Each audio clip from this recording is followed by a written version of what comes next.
Welcome to our channel, where history is rediscovered and hidden legacies revealed. Today, we journey into the architectural brilliance of ancient Ghana, exploring engineering masterpieces that shaped civilizations, trade, and cultural identity. Join us as we uncover secrets buried for centuries and connect the past with timeless lessons.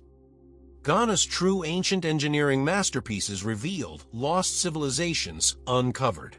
Part 1. Origins of Ghana's Early Builders. The story of Ghana's ancient engineering marvels begins not with monumental walls or towering palaces, but with the resourceful hands of early communities who learned to shape the unforgiving landscapes of the Sahel into habitable spaces, their ingenuity emerging from necessity. Their knowledge rooted in centuries of adapting to an environment where dry winds from the Sahara met the seasonal floods of West African rivers, and where survival depended upon understanding the land's rhythms and transforming its raw resources into enduring structures. They were not yet the architects of empires, but rather small groups of settlers who discovered that stone could hold back soil, that clay could be molded into firm blocks, and that carefully arranged timber could create frameworks strong enough to withstand storms. And from these modest beginnings arose a tradition of building that would later form the foundation of Ghana's legendary cities. At first, their settlements were little more than clusters of huts, circular and low, built from wattle and daub with thatched roofs, but what set these people apart was their ability to observe, to improve, and to pass down lessons from generation to generation, so that each structure reflected not just immediate shelter, but accumulated wisdom about durability, positioning, and protection against the shifting climate. As centuries progressed, these early builders began experimenting with stone, a choice not dictated by aesthetic preference, but by the demands of permanence in an environment where rainfall alternated between scarcity and torrential downpour, and stone foundations provided stability against erosion, ensuring that homes and communal spaces would not collapse with every seasonal shift. A lesson that slowly transformed construction from a task of survival into an expression of mastery over the environment. The knowledge spread through kinship ties and through the networks of trade that linked scattered communities across the savannah, so that what one village learned about raising walls against desert winds could influence another hundreds of miles away, knitting together a shared architectural language long before centralized kingship emerged. Archaeological traces in the Sahel reveal that by the first millennium CE, builders were not only laying stones but also refining mortars made of clay mixed with organic materials, creating a resilience that prevented walls from crumbling. And such methods point to experimentation, trial, and error, the process of engineering born out of intimate contact with the land, proving that science was not confined to texts or scripts, but encoded in the practices of those who built and rebuilt their environments with remarkable precision. These communities were already engineers in the truest sense, for they measured, adjusted, and perfected with every generation. And in doing so, they prepared the cultural soil in which the great Ghana Empire would later plant its monumental legacy. When the Sonic people emerged as key figures in this narrative, their settlements reflected not only agricultural success, but also architectural ambition, for with surplus grain came stability, with stability came wealth, and with wealth came the desire to build structures that spoke of permanence and identity. Thus, architecture became not only functional, but symbolic, the outward display of power and continuity. The Sonic crafted compounds organized around central courtyards, an ingenious design that maximized airflow and created communal cohesion, and this was more than comfort. It was environmental engineering that turned the hot Sahel climate into a livable habitat, transforming homes into microcosms of balance between human need and natural challenge. What is remarkable is how early these builders understood the principal scale, for when villages expanded into towns, their layout was not chaotic but carefully ordered, with roads radiating from centers, wells strategically placed, and storage facilities raised to resist pests and dampness, suggesting not only foresight but an emerging architectural philosophy that linked design with governance, a seed that would blossom into the grand urbanism of later Ghana. This shows that before kings commanded armies, they commanded builders, and the legacy of power was measured in the stability of walls, the breadth of courtyards, and the ability of architecture to bind together diverse populations into a coherent political unit. The Sahel's environment itself acted as both adversary and tutor, shaping the engineering instincts of these people, for in a land prone to both drought and flood, builders devised ways to elevate granaries, to channel runoff, and to reinforce walls against the shifting sands, and each adaptation was a triumph of human reason over nature's unpredictability, ensuring that engineering became the invisible backbone of survival and the visible sign of advancement. The desert may have tested them, but it also forced innovation, and that innovation became the quiet foundation upon which the future Ghana Empire would construct its cities of stone, clay, and timber. By the time long-distance trade began to enrich these communities, bringing salt from the Sahara and gold from the forests, the people of this land already possessed an architectural culture capable of expansion, for they had learned to think not only in terms of immediate shelter, but in terms of communal permanence, and with the influx of wealth, they would channel resources into building with grandeur, scaling up the lessons learned from humble huts to the palatial courts and market cities that dazzled travelers for centuries. Yet the origins remain visible in every wall and courtyard, echoes of those early builders whose experiments with clay and stone set in motion an enduring legacy of engineering brilliance. Thus, the true beginning of Ghana's architectural story lies not in the grand empire recorded by Arab chroniclers, but in the anonymous hands of early communities who shaped their world with simple tools, acute observation, and a relentless drive to make the land habitable, their ingenuity forming the invisible architecture of knowledge upon which future greatness was constructed. These were the unheralded pioneers, their huts the seeds, their compounds the saplings, and their stone lined foundations the roots from which a civilization of engineers would grow, turning the Sahel into a stage where architecture became both survival and symbol.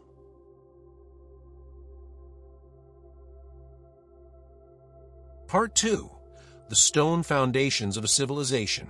The transformation from fragile mud and thatch dwellings to enduring stone foundations marked one of the most significant turning points in the rise of Ghana's architectural identity, for while the early huts offered shelter against sun and rain, they lacked permanence, and permanence was essential for a people seeking to root their authority in the land. And so the deliberate choice to work with stone reflected both technological skill and social ambition, for stone was not simply heavier and harder to manipulate, it was also symbolic of stability and continuity, requiring collective labor, precise planning, and knowledge of quarrying that elevated construction from craft to science. Across the Sahel, deposits of laterite stone provided the material of choice, its iron-rich density both durable and workable when freshly cut, and builders learned to extract shape and lay these blocks with astonishing efficiency, binding them with mixtures of clay and organic fiber to create walls that could withstand not just the force of weather but the weight of generations, and such structures began to emerge as central markers of community strength, separating the ordinary from the monumental. The use of stone foundations was not isolated but systemic, for it altered the way settlements were imagined and organized, giving rise to multi-room compounds with sturdy bases that allowed for multi-story extensions, meaning houses could now expand upward, maximizing limited space within walled enclosures, and this innovation in verticality represented a leap in urban thinking, turning clusters of huts into defined neighborhoods where generations could dwell in continuity their lives. Inscribed upon layered stonework, it also shifted the perception of labor, for stone building required coordinated effort, with groups specializing in quarrying, transport, and setting, and this division of roles hints at the emergence of early guild-like systems of builders, whose expertise was both respected and demanded by leaders eager to manifest their power in stone. Stone also enabled the creation of boundary walls and platforms, elements that serve both practical and symbolic functions, for boundaries defined community space, and platforms elevated ritual areas or administrative quarters above the common level. Thus, architecture became a visible hierarchy, materializing distinctions between rulers and ruled, sacred and profane, insiders and outsiders. and this stratification mirrored the growing complexity of Ghana's society as it transitioned from dispersed villages into structured towns. The political dimension of stone was unmistakable, for to build in stone was to proclaim authority, to anchor power, not in fleeting words, but in enduring walls. And as such, rulers who invested in stone left behind not only fortifications, but reputations that outlived their reigns.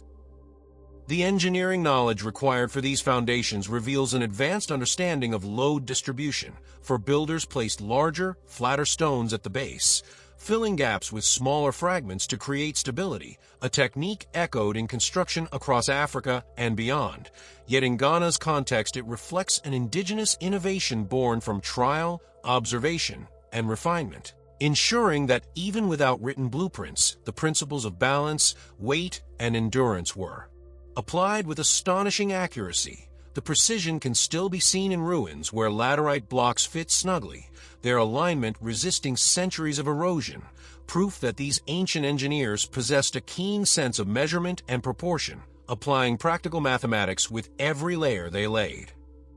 The adoption of stone also transformed public life. For once open spaces were framed by stone platforms, they became designated arenas for markets, councils, and festivals, and this defined organization of civic space reinforced governance structures, making architecture an instrument of political order, binding communities not just through laws, but through shared spaces built to last. Travelers and traders arriving from afar encountered towns whose stone elements contrasted sharply with the impermanence of nomadic encampments, and such impressions magnified the perception of Ghana as a land of wealth and order, where rulers demonstrated their dominance not only through armies, but through structures that could outlast any conflict. The religious and cosmological aspects of stone building cannot be overlooked, for stone was associated with earth and permanence, linking rulers to the eternal foundations of the world itself, and shrines raised on stone bases conveyed spiritual authority, suggesting that the gods themselves resided within stable, enduring forms, while ceremonial enclosures made of stone delineated sacred space from the profane, ensuring that spiritual power was visibly embedded in the community's very architecture. Thus, stone served as both engineering solution and theological metaphor, a dual role that amplified its importance in Ghanaian civilization, weaving practical durability with divine symbolism. In the Sahelian climate, where wind and sand could erase traces of human activity in a matter of years, the decision to anchor foundations in stone meant that Ghana's settlements resisted erasure, leaving behind physical records that modern archaeologists can still uncover, and this continuity provided stability for expanding populations, for as people migrated into Ghana's towns, they found security in walls that promised permanence, an assurance that the community itself was built to endure. The growth of stone construction coincided with the expansion of trade, for merchants sought safe warehouses for their goods, and rulers invested in stone-built storage facilities that protected gold, salt, and grain from theft and decay, making architecture inseparable from the economic engine of Ghana's prosperity. By the height of Ghana's influence, stone foundations had become not just practical but ceremonial, framing royal palaces whose grandeur astonished visitors, and while the upper structures of timber and clay have long decayed, the stone bases remain, silent testimony to the skill and vision of their builders, a record of engineering prowess that whispers across centuries. The mastery of stone building also influenced defensive strategies, for fortified walls with stone foundations provided the first line of protection against incursions, creating a layered defense system where engineering and military power intersected, ensuring that Ghana's authority was safeguarded not only by warriors, but by the enduring strength of its architecture. Thus, the stone foundations of Ghana represent more than mere physical bases. They symbolize the very foundation of a civilization, one that transformed necessity into innovation, innovation into symbolism, and symbolism into enduring legacy, ensuring that long after the empire itself dissolved, the marks of stone would remain, proclaiming the brilliance of a people who mastered both environment and material, building not only for their own lifetimes but for history itself in these stones. lies the genesis of Ghana's true architectural marvels, the first unmistakable step from fragile beginnings toward monumental greatness, a testimony that the ancient builders were engineers of vision whose work anchored the rise of one of Africa's most remarkable civilizations.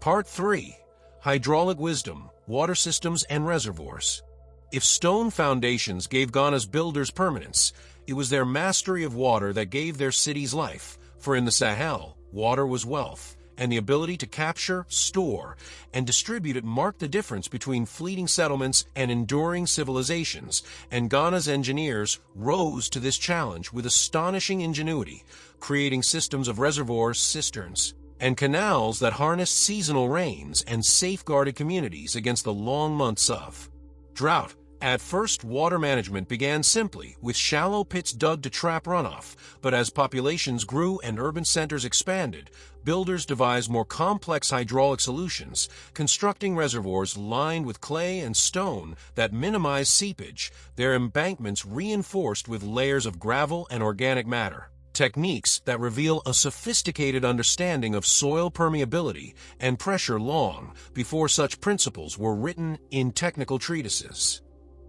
The placement of these reservoirs reflected strategic planning, for they were often located at the edges of towns where rainwater naturally collected, and from their channels carried the stored resource inward, ensuring that even during dry spells, wells could be replenished and households sustained, a feat that required not only physical labor but also knowledge of gradient, flow, and distribution, showing that Ghana's builders were engineers of hydraulics as much as of stone, beyond simple. Storage. Some reservoirs were linked to agricultural fields through small canals, allowing communities to irrigate crops during dry seasons, a practice that transformed local economies by stabilizing food supplies, reducing famine, and enabling surpluses that could be traded, thus making water management central not only to survival, but to Ghana's wealth and political influence.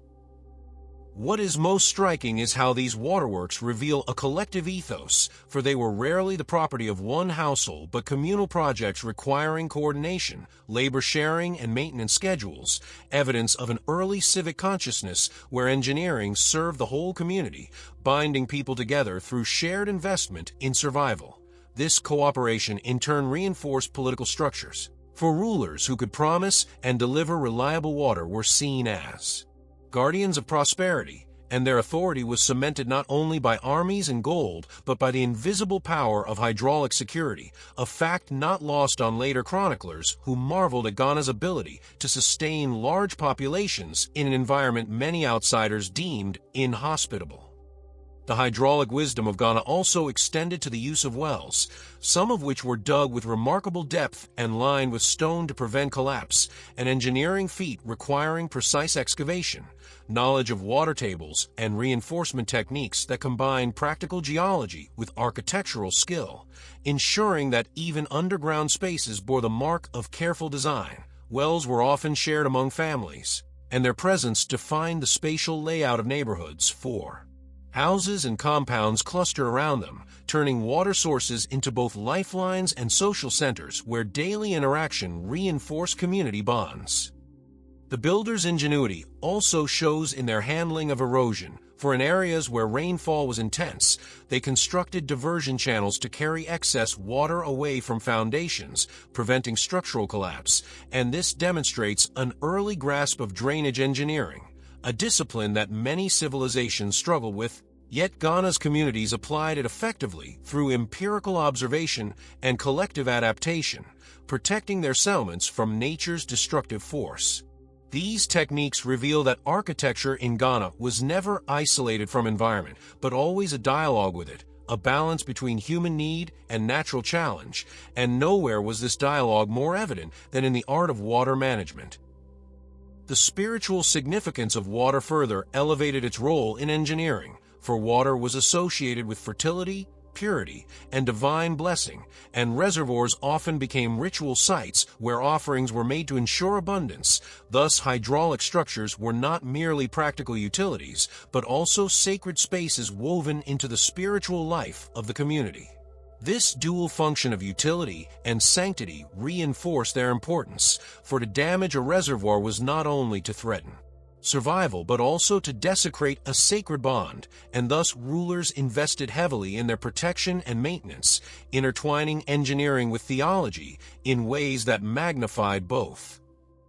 By the time Ghana's empire reached its height, its towns were sustained by intricate water systems that enabled dense populations to thrive where outsiders might have perished, and this hydraulic infrastructure underpinned the empire's capacity to host traders, caravans, and visitors who marveled at the cityscapes rising from the edge of the desert, fed by reservoirs and wells that spoke of deep engineering wisdom. Merchants carrying salt and gold found in Ghana not only markets but also reliable water, and this reliability was itself a form of wealth, for it ensured trade could flow, caravans could pause, and economies could expand, all resting upon the unseen genius of hydraulic engineers who shaped the very possibility of prosperity. Archaeological traces of ancient cisterns and reservoirs near sites associated with Ghana's legacy confirm the scale of this achievement, for their size and design reflect deliberate long-term planning rather than ad hoc solutions, proving that Ghana's builders thought in terms of centuries, not just seasons, embedding foresight into their designs so that future generations could benefit from their labor. Such foresight is the hallmark of true engineering, and it distinguishes Ghana's water systems as masterpieces not of grandeur alone, but of resilience, a quiet brilliance that ensured the empire's endurance even in the face of climatic adversity. Thus, the hydraulic wisdom of ancient Ghana reveals a civilization that conquered the desert not with swords but with reservoirs, a people who turned scarcity into abundance through knowledge, cooperation, and innovation, and whose water systems became the hidden veins of an empire that pulsed with life in the harsh Sahelian landscape. These reservoirs, wells, and channels stand as silent testaments to the genius of Ghana's engineers, who understood that the true foundation of power was not only in stone walls or golden treasures, but in the flowing lifeblood of water, captured, preserved, and honored as the most precious masterpiece of all.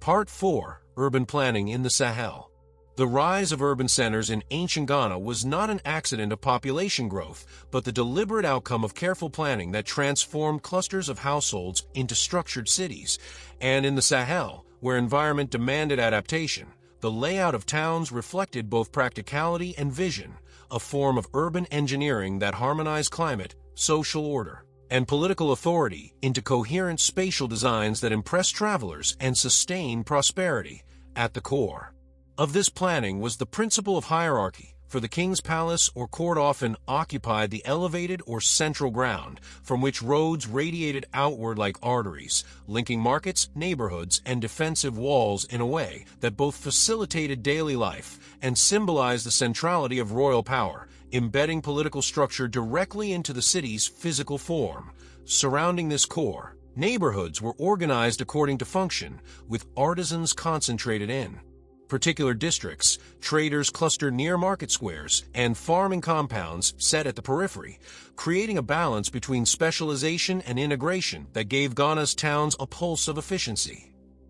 Markets themselves were the lifeblood of these cities, and their placement reveals keen urban foresight, for they were often situated at crossroads where caravans entered, ensuring that commerce flowed seamlessly into the heart of the city, while open courtyards and shaded arcades were arranged to accommodate the vast exchange of goods ranging from salt and gold to textiles and livestock, thus transforming markets into both economic engines and cultural melting pots where architecture facilitated interaction across boundaries. Streets and pathways were neither haphazard nor narrow, but planned to allow the movement of both people and animals, wide enough for caravans of camels, yet structured so that residential quarters remained insulated from constant disruption, reflecting a fine balance between openness and privacy in the urban fabric.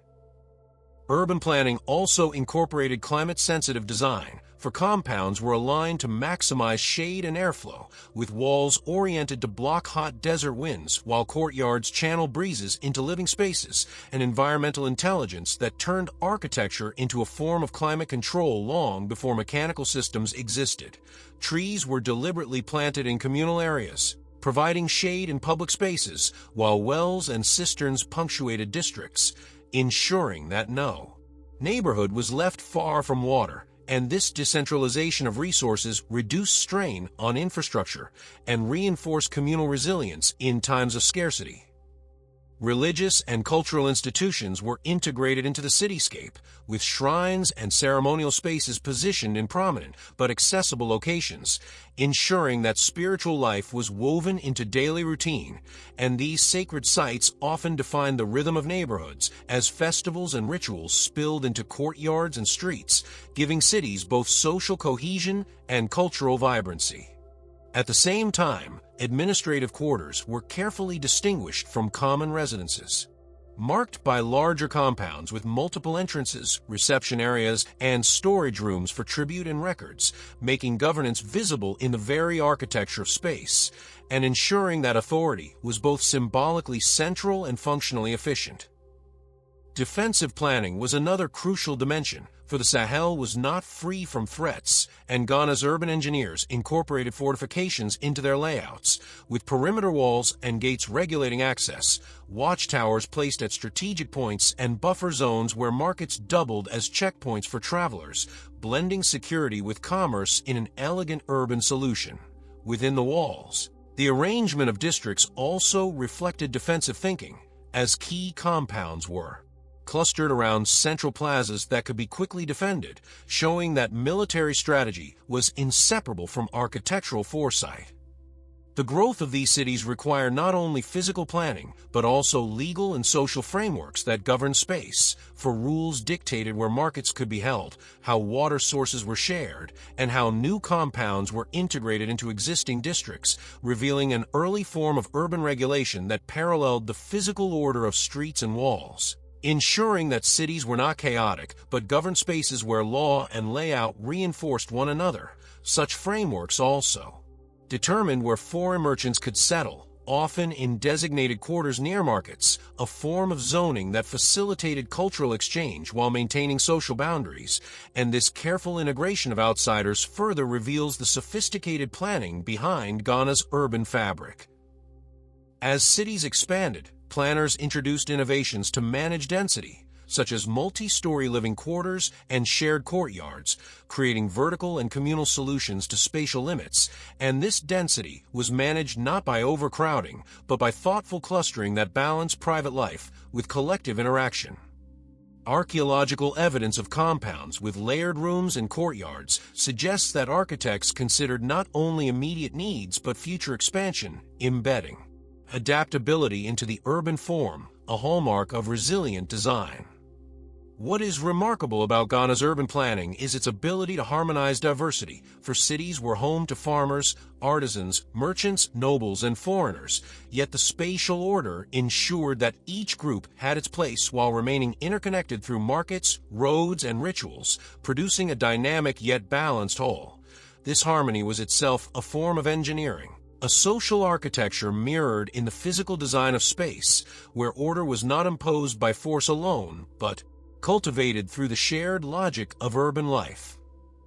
The impressions of Arab travelers who visited Ghana's towns underscore the impact of this planning, for they describe cities bustling with activity, markets overflowing with goods, and royal courts that radiated authority, all set within layouts that conveyed both prosperity and order, leaving outsiders with a vision of Ghana not as a scattered land, but as a realm of structured power. These descriptions, though filtered through foreign eyes, confirm that the urban centers of Ghana were marvels of planning that rivaled those of contemporaneous civilizations, their brilliance lying not in sheer size, but in the intelligence of design. Thus, the urban planning of ancient Ghana reveals a civilization that understood cities as more than clusters of buildings. They were living organisms, carefully designed to sustain life, project authority, foster trade, and resist adversity, a blend of environmental intelligence, political symbolism, and communal cooperation that turned the Sahel into a cradle of urban brilliance. In their streets and squares, in their markets and courtyards, we see the fingerprints of engineers who shaped not only structures but societies, embedding order into space and turning settlements into masterpieces of planned civilization.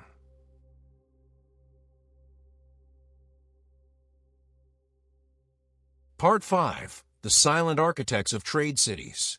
The expansion of trade across the Sahel brought Ghana immense wealth, but behind the glitter of gold and the bustle of caravans stood the silent architects who shaped the trade cities into organized hubs where commerce, culture, and governance converged. For while merchants carried goods and rulers collected tribute, it was the engineers, masons, and planners who made such encounters possible, transforming the urban landscape into spaces where the economic heartbeat of the empire could thrive. Without collapse or chaos, these trade cities did not emerge haphazardly, but were carefully structured to accommodate waves of caravans, marketplaces, warehouses, and foreign quarters, and the hands of anonymous builders ensured that the infrastructure was sturdy enough to support daily exchanges that tied Ghana to North Africa, the Mediterranean, and beyond, making architecture the unspoken foundation of economic glory.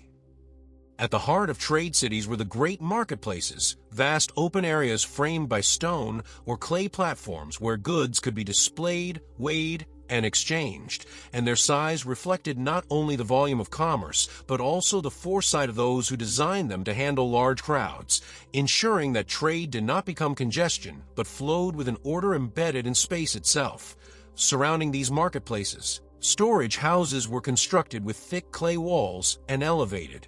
floors, preventing spoilage of grain and safeguarding gold dust from dampness, a design that speaks to the silent wisdom of builders who understood that prosperity depended as much on preservation as on exchange. Foreign merchants, particularly Berbers and North Africans, were often housed in designated quarters near the trade routes, their compounds distinguished by clear boundaries but linked to markets through broad streets. And this zoning reflected an architectural diplomacy that allowed cultural exchange while maintaining order, reducing tensions by ensuring each group had its space yet remained woven into the urban fabric. Such organization was not spontaneous, but the result of deliberate planning by the builders and overseers who knew that the success of a trade city lay in its ability to manage diversity through design. Trade also demanded security, and the builders responded by integrating defensive features into the urban structure, such as fortified gates where caravans entered, checkpoints disguised as market stalls, and watchtowers overlooking trading grounds, making protection inseparable from commerce, so that every merchant who arrived sensed both freedom to trade and assurance of safety, a balance achieved not by decree alone, but by architectural foresight. In this way, Ghana's trade cities became fortified marketplaces where the invisible hand of engineers safeguarded the visible hand of trade. The role of these silent architects extended to the management of traffic, for caravans of camels carrying salt or textiles could not simply pour into narrow alleys, and so the builders created wide thoroughfares leading into marketplaces, with branching streets that directed traffic toward warehouses or residential districts, preventing the city from choking under the weight of its own prosperity. The very act of walking through such a city revealed a rhythm of movement designed by unseen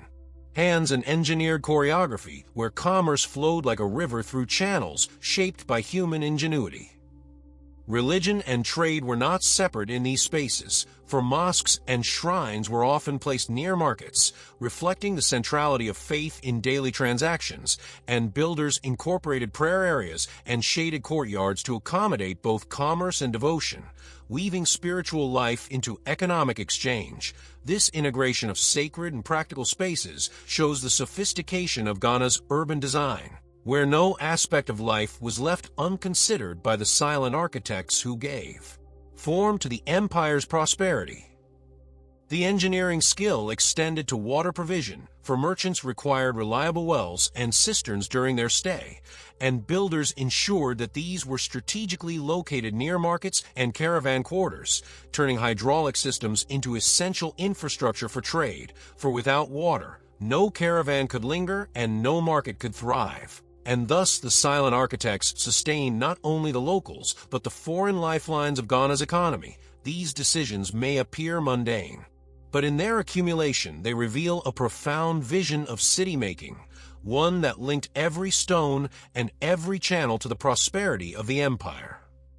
As Ghana's trade cities flourished, they became showcases of wealth for visiting envoys and chroniclers who marveled at the abundance of gold and salt, but rarely recorded the anonymous builders who made such abundance possible, their silence preserved in the stones and walls that outlived the voices of kings. Yet the traces of their work remain in archaeological layers where foundations of warehouses, outlines of streets, and remnants of fortified gates still whisper of the labor and genius of those who shaped the empire's economic heart.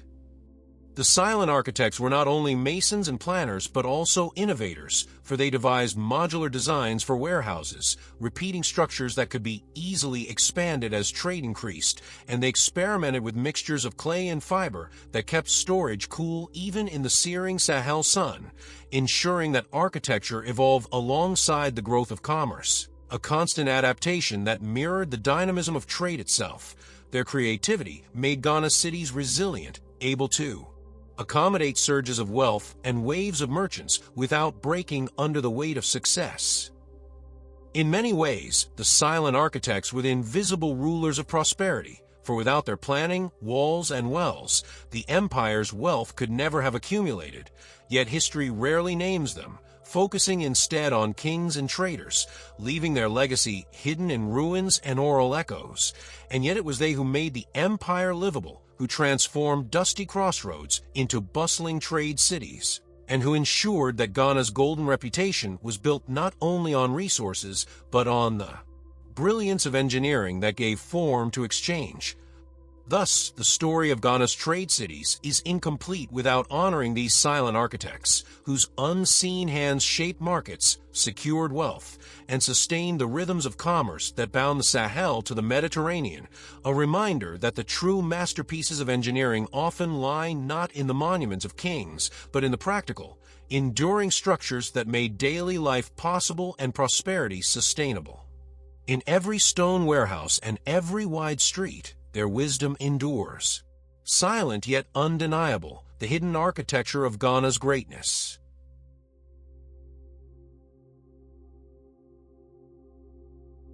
Part 6. Monuments of Authority and Sacred Geometry. If trade cities were the arteries of Ghana's empire, then its monuments were the heartbeats of authority, for within these walls of stone, clay, and timber lay not only the dwellings of kings, but the physical embodiment of power, designed with intention, proportion, and a hidden language of sacred geometry that linked earthly rule to divine order, making architecture not merely a reflection of authority, but its very foundation. The great palaces of Ghana, though long vanished in their upper levels, once rose upon sturdy stone bases, their compounds stretching with multiple courtyards, audience halls, and storage chambers, their size alone declaring the magnitude of royal power, for to enter such a space was to step into a world where every wall and passage whispered of hierarchy, control, and prestige. The builders who raised these monuments did not simply stack stone and clay. They worked with a symbolic logic, aligning courtyards with cardinal directions, orienting shrines toward celestial paths, and embedding proportion into design so that the very layout echoed cosmic harmony, a silent but powerful assertion that the king's authority was sanctioned by universal order.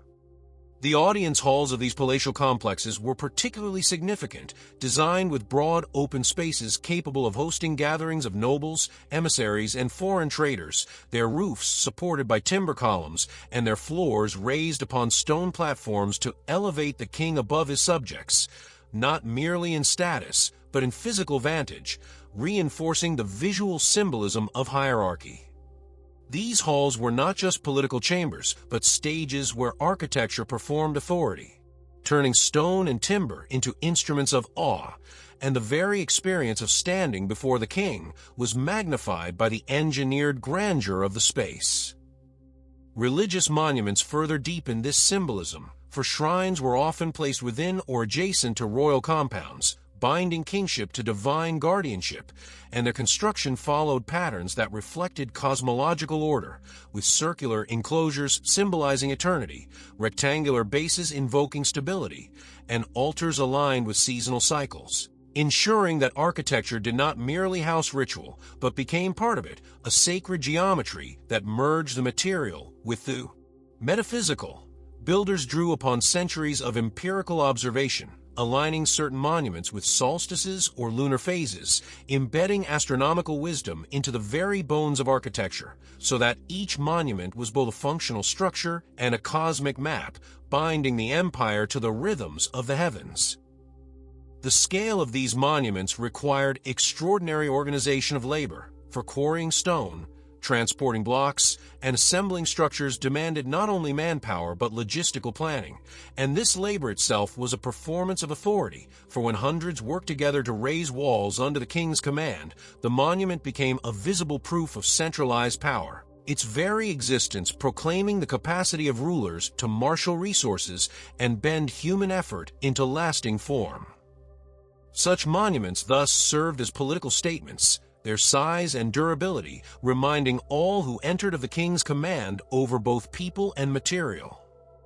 Monuments of authority were also defensive in function, for palatial complexes often incorporated fortified gates, layered courtyards, and outer walls that doubled as strongholds, ensuring that power could be both displayed and protected, blending ceremonial and military functions into a single architectural language. In this way, the king's palace was both the heart of governance and a fortress of last resort, a physical expression of authority that could dazzle allies and intimidate rivals. In equal measure,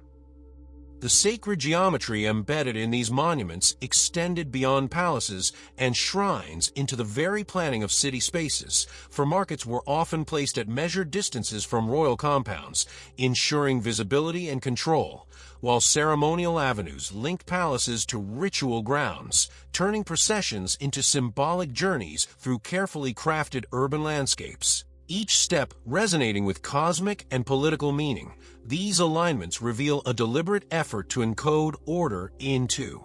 space, to ensure that the empire's authority was mirrored in the geometry of its cities, making architecture not passive but active in sustaining political power.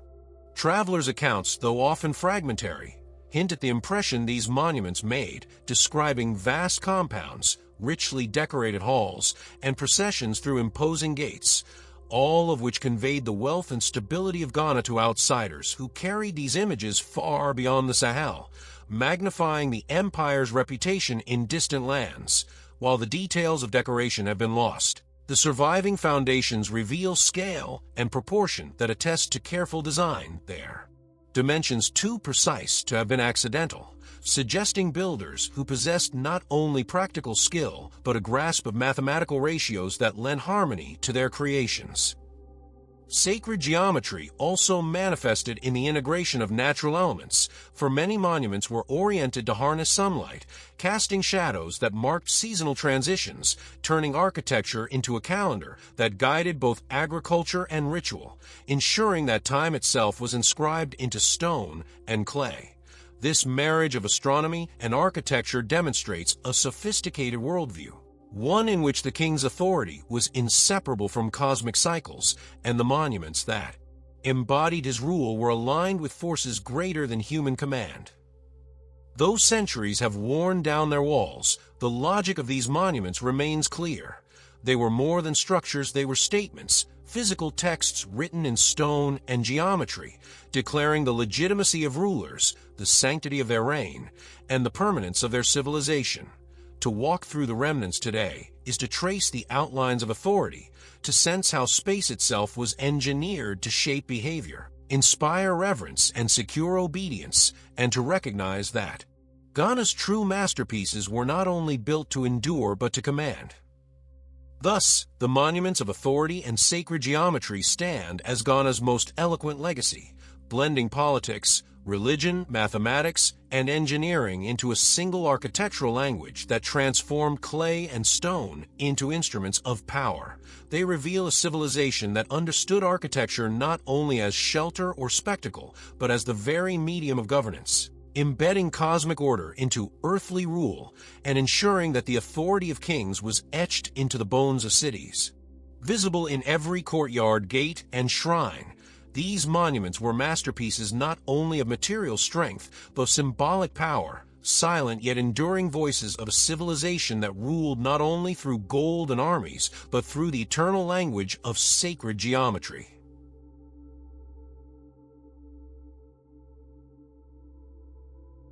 Part 7. Metallurgy and Structural Innovation.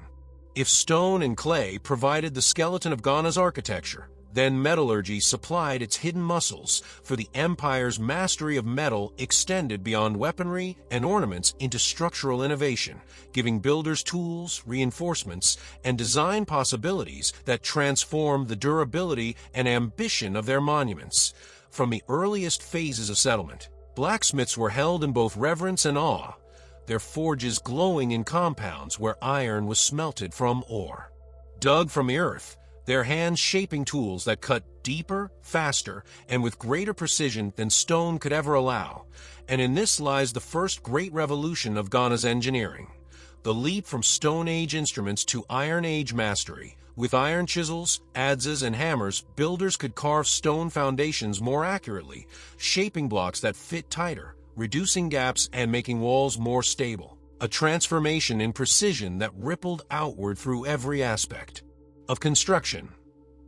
Metallurgy also enabled the creation of stronger agricultural tools, and though this may seem far from architecture, the consequence was profound, for improved farming produced food surpluses that fed laborers, and surplus is what allowed kingdoms to divert human effort into monument building. Thus, every iron hoe, every reinforced plow indirectly raised the walls of Ghana's palaces and shrines. In this sense, metallurgy was not confined to the forge, but extended into the fields, creating the conditions for urban growth, labor specialization, and the rise of great structures.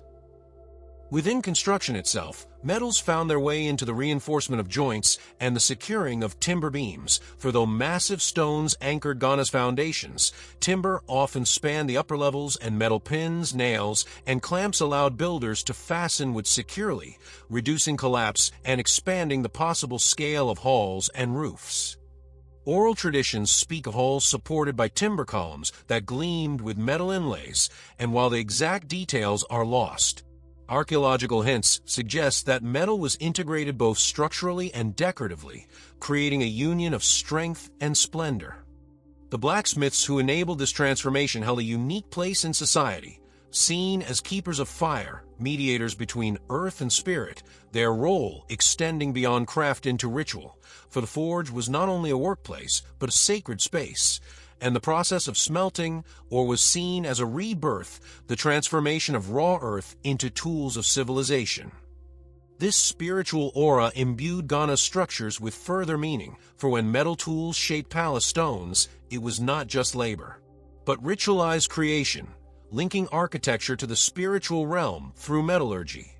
Gold, though too soft for structural uses, became an architectural symbol, adorning shrines, inlays, and royal regalia displayed in halls, and the brilliance of gold transformed certain spaces into spectacles of wealth, for the empire's very name in the Arab world, Land of Gold, was reinforced by the golden sheen of architecture and ritual objects, reminding foreign emissaries that Ghana's authority rested not only on stone and clay, but on the glitter of its metals, bronze and copper alloys. Two played their part, crafted into vessels, fittings, and decorative plates that adorned the interiors of important buildings, turning architecture into a canvas for metallurgical artistry. Perhaps most significantly, the scientific knowledge that underpinned metallurgy, heat control, airflow, material transformation, provided builders with analogies and techniques transferable to construction, for to regulate a furnace's draft was to understand airflow, to control a smelting fire was to master temperature, and these insights informed the design of ventilation in palaces, the cooling systems of storerooms, and the very concept of durability, making metallurgy not just a separate craft but a guiding science for architectural thought. The builder who observed how metals expanded and contracted with heat carried that awareness into the spacing of beams and the curing of clay, ensuring stability through knowledge born of fire. Metallurgy also influenced the empire's ability to defend its structures, for iron weapons secured the walls builders raised, and this symbiosis between blacksmith and mason was essential, since no monument could endure without defense, and no defense could stand without the infrastructure of walls and gates, together forming an unbroken chain of survival in which metallurgy and architecture were inseparable. The very act of raising defensive bastions depended on the iron that shaped stones, the spears that guarded laborers, and the prestige that kept rival powers at bay. Yet the innovation extended further, for evidence suggests that Ghana's blacksmiths experimented with alloying metals, and though their scale was not as large as later empires, the controlled blending of copper, tin, or zinc in small artifacts hints at a culture of experimentation, and in that culture lay seeds of architectural innovation, as alloys found their way into hinges, locks, and ornamental fittings that expanded the sophistication of built environments. A palace gate that opened smoothly on metal hinges was as much a statement of technological prowess as of political control, for it showed mastery not only of materials but of knowledge. The social impact of metallurgy cannot be overstated, for blacksmiths, while revered, were also sometimes feared, their secrets guarded, their skills inherited through families, and this aura created a guild-like system of specialized knowledge, ensuring that the techniques of forging tools and fittings remained within controlled circles, preserving both the mystique and the stability of the empire's technological base. In practice, this meant that Ghana's great monuments were the result of an alliance between masons, carpenters, and smiths, each craft dependent on the others, each innovation magnified by cooperation. By the height of Ghana's empire, metallurgy had transformed the scale of ambition, for without iron chisels vast stone foundations could not have been laid with such precision, without metal fastenings timber halls could not have spanned such breadth, and without decorative metals palatial interiors would not have radiated such grandeur. Metallurgy was not an accessory to architecture but its catalyst, the hidden force that enabled Ghana's engineering masterpieces to rise from clay plains into monumental compounds of power. Thus, when we speak of Ghana's architecture, we must speak also of fire and/or of the hammer striking anvil, of sparks flying into the night, for it was in the forge that the future of cities was born, and every palace wall still whispers of blacksmiths who bent the earth to human will. Metallurgy was both science and spirit, both practical and symbolic, and through its innovations Ghana transformed not only tools but the very language of architecture, ensuring that its monuments stood as testaments not only of stone but of fire, metal, and the ingenuity of human hands.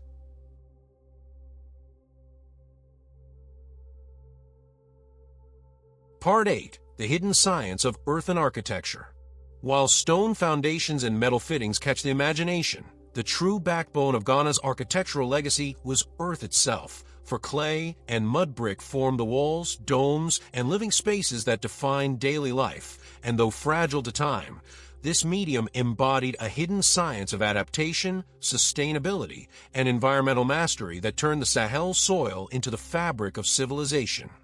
From the earliest settlements, builders learned to mix clay with straw, chaff, or laterite gravel, creating bricks that resisted cracking and maintained internal stability, their knowledge rooted in centuries of observation, trial, and error, until the formula became an inherited science, silently passed from generation to generation. The choice of earth was not a sign of weakness, but of intelligence, for earthen structures had a natural thermal balance, keeping interiors cool under the blazing Sahelian sun and warm during chill desert nights, their walls breathing with the rhythm of climate, something stone alone could never achieve. Mudbrick technology allowed flexibility, for unlike stone, clay could be molded into diverse forms, permitting the rise of rounded walls, vaulted ceilings, and domed roofs that use less timber, while providing stability through the arching strength of curvature, and this innovation made Ghana's architecture both lighter and more expansive, able to cover wide courtyards without constant reliance on scarce wood. Builders understood the structural behavior of mud, shaping walls thicker at the base and tapering them upward, ensuring stability through mass, and they mastered the art of plastering, applying clay mixed with lime or ashes to create surfaces that shed rain and delayed erosion, renewing walls annually in communal rituals that were as much social events as maintenance. These yearly replasterings bound communities together, for the upkeep of architecture became a cultural ceremony, embedding engineering into the rhythm of society. The science of earthen construction extended into urban planning, for walls of mud brick allowed cities to expand rapidly, with compounds rising in patterns that reflected both family structures and functional needs, their flexibility allowing modifications as households grew or trade demanded new spaces, making cities living organisms of clay, constantly reshaped by human hands. Unlike stone monuments that froze form into permanence, earthen architecture embodied adaptability, ensuring Ghana's urban centers could respond to shifting trade, climate, and population with remarkable resilience. Builders also understood the hydrological challenges of the Sahel, raising earthen structures on elevated foundations to avoid seasonal flooding, embedding drainage channels along compounds, and tilting courtyards slightly to direct water away, creating systems of resilience against nature's unpredictability. In some towns, earthen granaries stood on raised platforms, their plastered walls repelling insects and moisture, ensuring that food supplies were preserved through harsh seasons. A perfect marriage of architecture and survival. Decoration, too, flourished in earthen architecture, for pliable clay allowed the creation of carved reliefs, geometric patterns, and symbolic motifs pressed into wet plaster, transforming humble mud into canvases of cultural expression, their surfaces painted with natural pigments, red from laterite soils, white from kaolin, black from charcoal, creating walls that spoke in color as much as form. These designs were not merely aesthetic, but encoded cultural meaning, with zigzags, spirals, and circles invoking protection, fertility, or divine presence, turning every compound into a visual narrative of belief. Perhaps the most remarkable achievement of earthen architecture was the mastery of vaults and domes, for while timber scarcity limited flat roof spans, curved earthen forms used gravity itself as an ally, channeling weight downward and outward, distributing pressure through thick walls, and creating interiors of astonishing spaciousness given the materials. These domes, often constructed without scaffolding, relied on the technique of corbelling, each layer leaning inward until it closed at the top, a feat of geometry and balance that revealed builders' intuitive grasp of structural physics long before formalized mathematics explained it. In these rounded forms, Ghana's builders demonstrated that clay could rise into the heavens as confidently as stone. The impermanence of earth was not a flaw but a strategy, for in a world of shifting trade and environmental pressures, earthen compounds could be rebuilt, relocated, or expanded without catastrophic cost, ensuring that Ghana's cities were not brittle but resilient, their very ephemerality an advantage in adapting to history's uncertainties. When floods damaged walls, repairs could be made quickly. When families expanded, new chambers could be added seamlessly. When decline came, materials could return to the earth, leaving space for renewal, a cycle of architecture that mirrored the cycles of life itself. At the same time, the fragility of mud forced constant communal labor, creating a society where the upkeep of architecture became a collective duty, and this nurtured social cohesion, for neighbors depended on each other to maintain walls, roofs, and compounds, binding society not only through governance, but through the shared work of architecture. Every repair, every replastering was a moment of unity, ensuring that Ghana's cities were not only built environments, but living embodiments of cooperation. Trade connections magnified this science, for contact with North Africa introduced lime for harder plasters, bitumen for water resistance, and new pigments for decoration.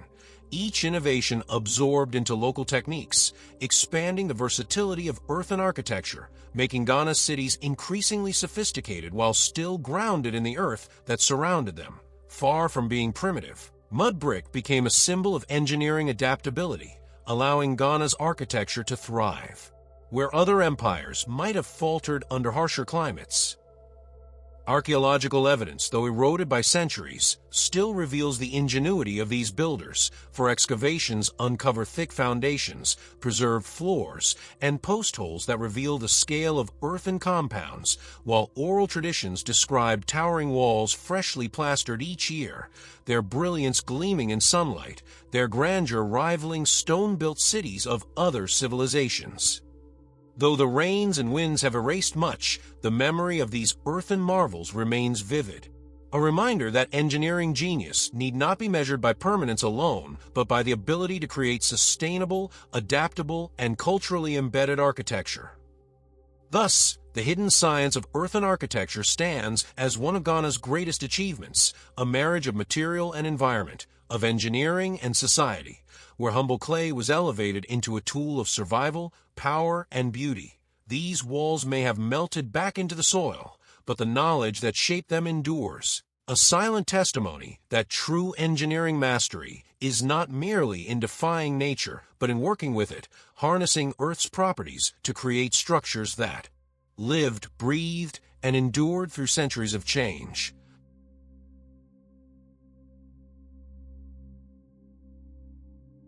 Part 9. Defensive walls and the logic of protection. If markets and palaces embodied prosperity, then Ghana's defensive walls embodied survival. For in the vast Sahel, where rival kingdoms, raiding parties, and shifting alliances threatened stability, architecture became the empire's shield, and the logic of protection was carved into mud brick, stone, and timber in ways that reveal both strategic foresight and engineering brilliance. From early village settlements, builders recognized the need to guard against intrusion, raising low perimeter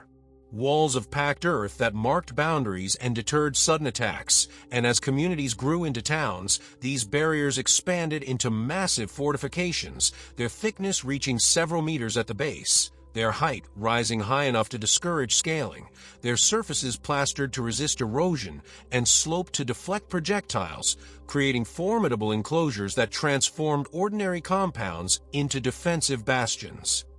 The logic of these walls was not random, but systematic, often forming concentric layers that forced invaders through narrowing passages, giving defenders multiple opportunities to repel assaults while protecting the heart of the settlement. The walls were often reinforced with timber beams, driven through layers of clay to stabilize the structure and prevent collapse under pressure, while parapets at the top allowed archers and guards to survey surrounding terrain, ensuring that architecture doubled as both shield and watchtower. In larger towns, gates became the critical points of both strength and vulnerability, and so they were engineered with particular care, often featuring heavy timber doors sheathed with iron fittings, positioned at angles that forced attackers to slow down, creating choke points where defenders could strike from above, transforming gateways into controlled theaters of defense. These gates were not only military devices but also ceremonial passages, adorned with symbols of authority, for entering a walled city meant passing through both a barrier of defense and a stage of political legitimacy. The strategic placement of walls also reveals Ghana's understanding of landscape, for fortifications were rarely freestanding. They were integrated with natural barriers built atop ridges, along rivers, or across narrow passes, harnessing geography to magnify defense, ensuring that architecture and environment worked together against enemies. In flatter regions where natural defenses were scarce, moats or ditches were dug before walls, filled during rainy seasons, or lined with thorny barriers during dry periods, creating layered obstacles that slowed advancing forces and gave defenders time to respond. This interplay of artificial and natural defenses demonstrates an engineering philosophy that saw protection not as a single wall, but as a system of barriers, delays, and vantage points. Inside these defensive perimeters, urban planning reflected the logic of survival, for markets were often placed near gates to control access, while palaces and shrines lay deeper within, secured by additional walls, ensuring that the most vital centers of authority and spirituality could only be reached after breaching multiple defensive layers. This spatial hierarchy reveals how architecture was structured around risk management, with wealth and power insulated at the core, while more Exposed functions occupied the outer zones, a strategy of urban design that made entire cities act as fortresses. Defensive walls also served symbolic roles for their sheer scale projected power, warning outsiders that this was no fragile settlement but a fortified polity capable of resisting attack. To traders, high walls signaled stability and safety, encouraging commerce by guaranteeing that wealth could be secured. To enemies, they signaled deterrence, magnifying the cost of conflict before it began. Thus, fortifications were not only practical structures, but political statements, their presence, shaping perception as much as reality. The maintenance of walls was itself a communal and political process, for like earthen houses, walls required periodic replastering and reinforcement, tasks that mobilized entire communities, uniting them under royal or civic authority, transforming architecture into a tool of governance. Every repair campaign reinforced not only the wall but the social order, reminding citizens of their shared duty to the survival of the city, making defense a collective act of identity as much as of engineering. Oral traditions describe such events as communal festivals, where labor and ritual combine to reaffirm the bonds between people and walls, between rulers and ruled. Archaeological evidence, though fragmentary, supports the existence of such fortifications, with traces of earthworks, ditches, and foundations marking the outlines of long-lost walls, their scale attesting to the resources invested in protection. Accounts from travelers who visited Ghana also describe fortified towns, their gates guarded, their walls imposing, creating an image of order and strength that contrasted with the vast openness of the surrounding savanna. Even if many of these walls have melted back into the earth, the memory of their presence lingers in settlement patterns and oral histories that emphasize the fortified nature of Ghana's urban centers. These walls were not invincible, of course, and history records periods when external pressures tested them, when enemies breached defenses, or when internal conflict weakened their upkeep. Yet even in failure, they reveal resilience, for the logic of their design delayed collapse, bought time for resistance, and often allowed the survival of inner sanctuaries even when outer walls fell. This layering of defense shows a deep understanding that no barrier is absolute, and so security lay not in a single structure but in redundancy, a principle as relevant in modern engineering as it was in ancient Ghana.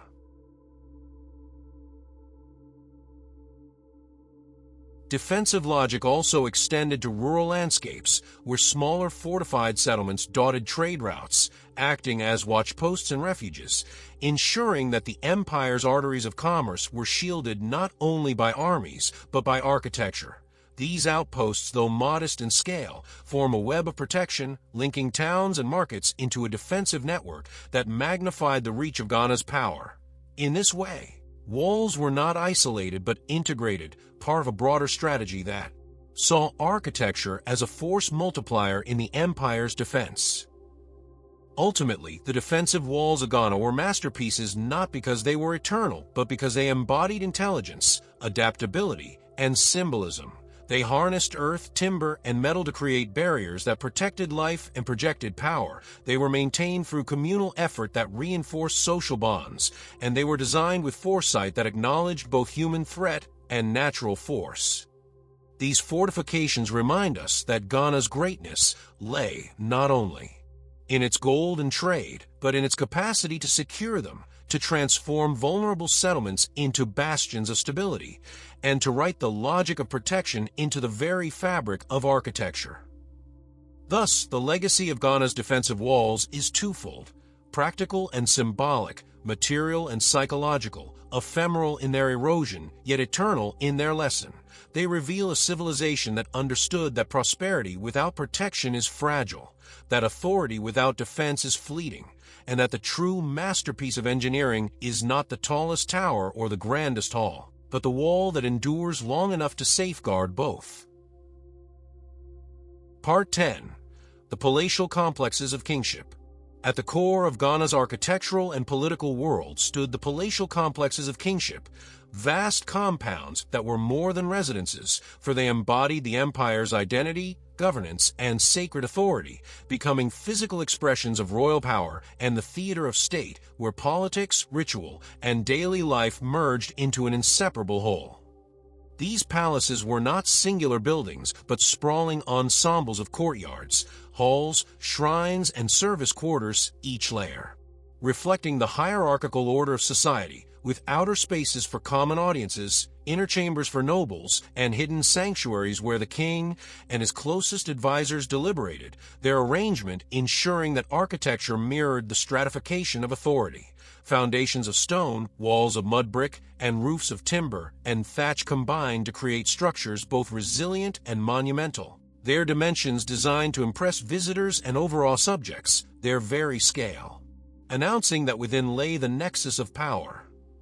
The audience halls were among the most important architectural features, designed to host emissaries, traders, and dignitaries who sought the king's favor, and their construction reflected both practicality and symbolism, with raised platforms for the ruler, shaded canopies for his retinue, and wide open spaces that magnified his presence by making all who entered feel dwarfed by scale and spectacle. Every step toward the throne was deliberate, each threshold crossed representing an ascent. In status, each courtyard narrowing the audience until only the most trusted could enter the royal chamber, architecture itself guiding the experience of power. The use of plastered walls, painted motifs, and even golden ornaments in key spaces heightened the impression of wealth, ensuring that foreign visitors carried away tales of Ghana's magnificence that magnified the empire's reputation across distant lands. Palaces were also centers of administration, for within their compounds scribes, officials, and treasurers worked in chambers where records of tribute, trade, and governance were maintained, demonstrating that these complexes were not static monuments but living machines of empire, where architecture enabled bureaucracy. Storerooms held tribute from vassals and merchants, armories secured weapons forged by royal smiths, and stables kept the horses that symbolized military prestige, making the palace both a government seat and a logistical hub. The complexity of these functions demanded spatial organization, and builders responded by arranging quarters in logical patterns, ensuring that movement of goods, officials, and visitors flowed in controlled paths, reflecting not only architectural planning but administrative foresight.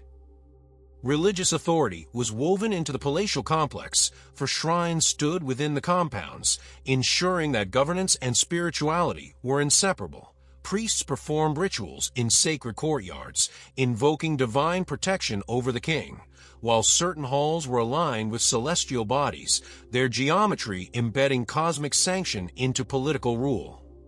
The king himself was often considered a mediator between human and spiritual realms, and his palace symbolized that liminal position, a space where earthly governance and divine order met. Architecture thus reinforced theology, ensuring that kingship was legitimized not only by military might or economic control, but by the sacred layout of the very space in which it operated.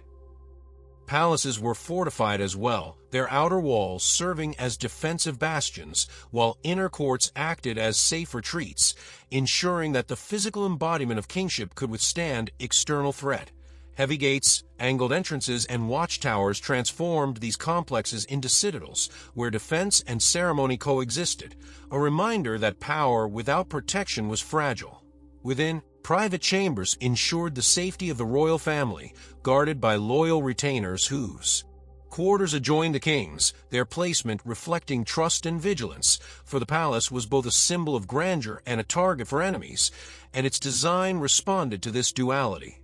The palace also functioned as a cultural stage, where music, dance, and performance accompanied courtly rituals, and its courtyards echoed with drums, horns, and songs during festivals that reinforced loyalty and unity. The architecture enhanced these performances with acoustics shaped by open courtyards and walls that carried sound, turning ritual into spectacle that enveloped all present. In these festivals, architecture was not passive but active, magnifying voices, framing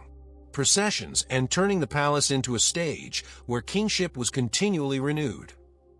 Economically, the palace acted as the central redistribution hub, where goods from across the empire flowed, were stored, and then reallocated to secure loyalty. Tribute of gold, ivory, textiles, and grain entered the palace, filling storerooms that stood as symbols of abundance, while gifts and payments issued outward, reinforcing networks of allegiance. This movement of wealth was made possible by architecture, for without secure storerooms, guarded courtyards, and organized chambers, the flow of resources could not be managed, making the palace both the economic heart and the architectural guarantor of empire. The influence of foreign contacts also shaped palace design, for traders from North Africa described audience halls with grand ornamentation, suggesting an exchange of architectural ideas, while imported materials such as brass fittings or fine fabrics adorned certain spaces, turning the palace into a crossroads of cultural fusion. Yet even as outside influences left their mark, the core of the palace remained distinctively Ghanaian, rooted in earth, timber, and sacred geometry, proving that external contact enriched but did not define the empire's architecture. The palatial complexes were also symbols of continuity, for each new king inherited the seat of power, but often expanded or renovated it, leaving his mark through new courtyards, decorated halls, or fortified gates, so that the palace became a layered monument, each generation adding to its form, embedding dynastic history into architecture. In this way, the palace was both present and past, both functional space and historical text, its walls carrying the memory of reigns long gone.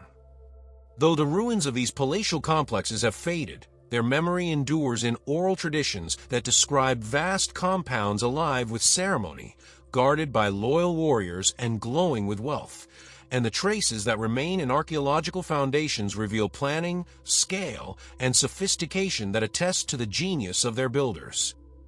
The loss of their upper structures is not a sign of weakness, but of the fragility of earthen materials, yet what survives still testifies to a civilization that could translate political vision into architectural form with remarkable precision. Thus, the palatial complexes of Ghana were more than buildings. They were engines of governance, sanctuaries of divine authority, fortresses of security, theaters of culture, and treasuries of wealth. They embodied the state itself, making architecture inseparable from kingship, ensuring that authority was not only spoken but experienced, not only decreed but seen, touched, and lived in every wall, courtyard, and gate. In their scale, complexity, and symbolism, these palaces stand among the greatest achievements of ancient Ghana, masterpieces that reveal how architecture was harnessed to sustain power, culture, and continuity across centuries.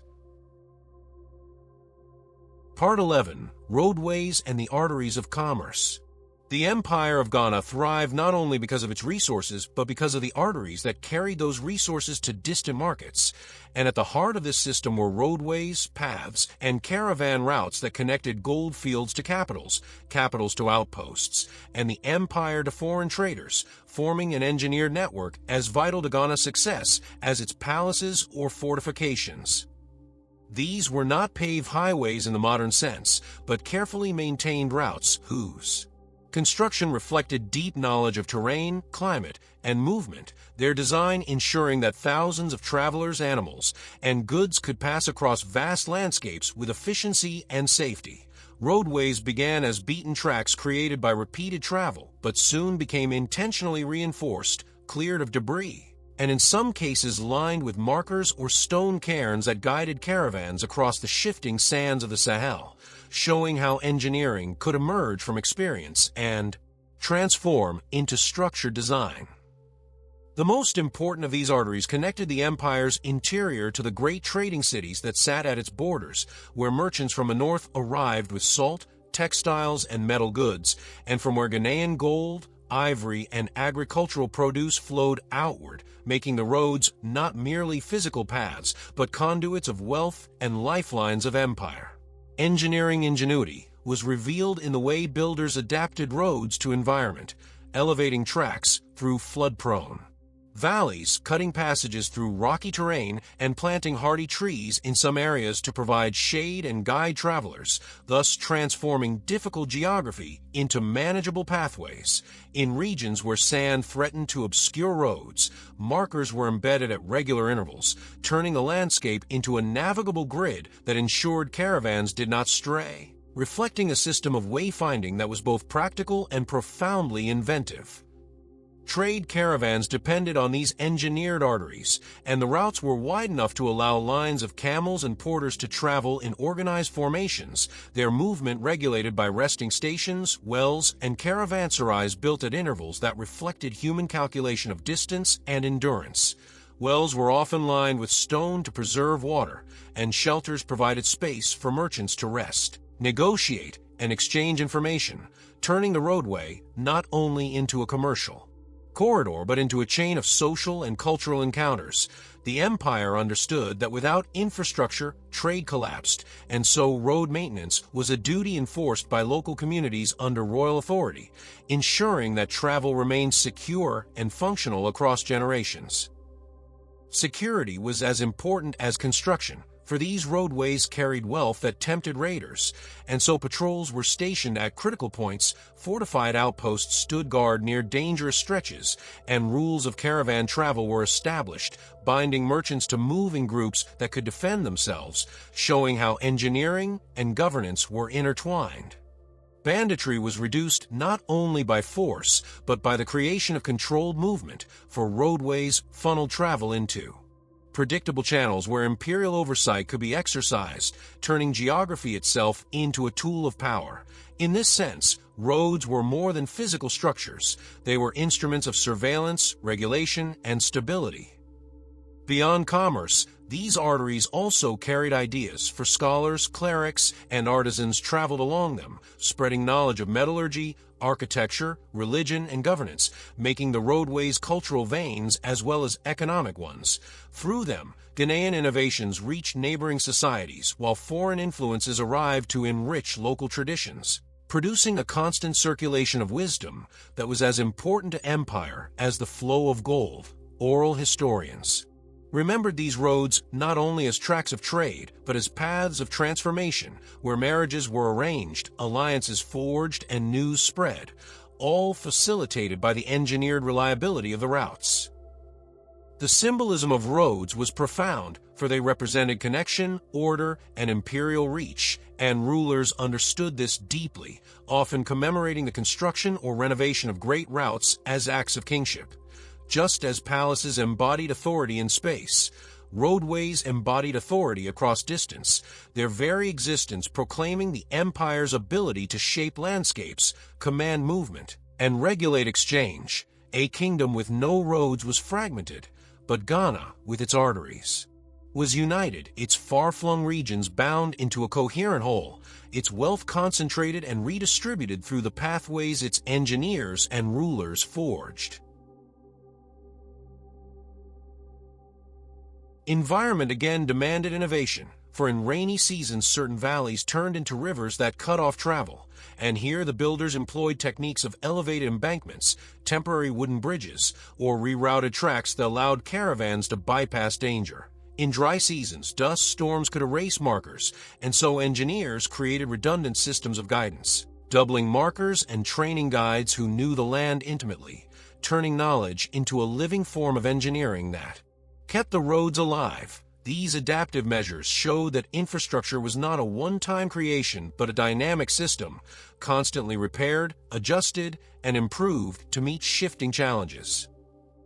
The empire's prosperity was inseparable from these networks, for every nugget of gold that reached North Africa, every ivory tusk that found its way to distant markets, and every caravan that returned with salt and goods depended on the reliability of roads. When routes were safe and clear, the empire thrived. When they faltered due to drought, conflict, or neglect, the empire suffered, its lifeblood constricted. Thus, the health of the roadway system was a barometer of imperial strength, and its decline foreshadowed political and economic weakening, proving that architecture of movement was as vital as architecture of stone.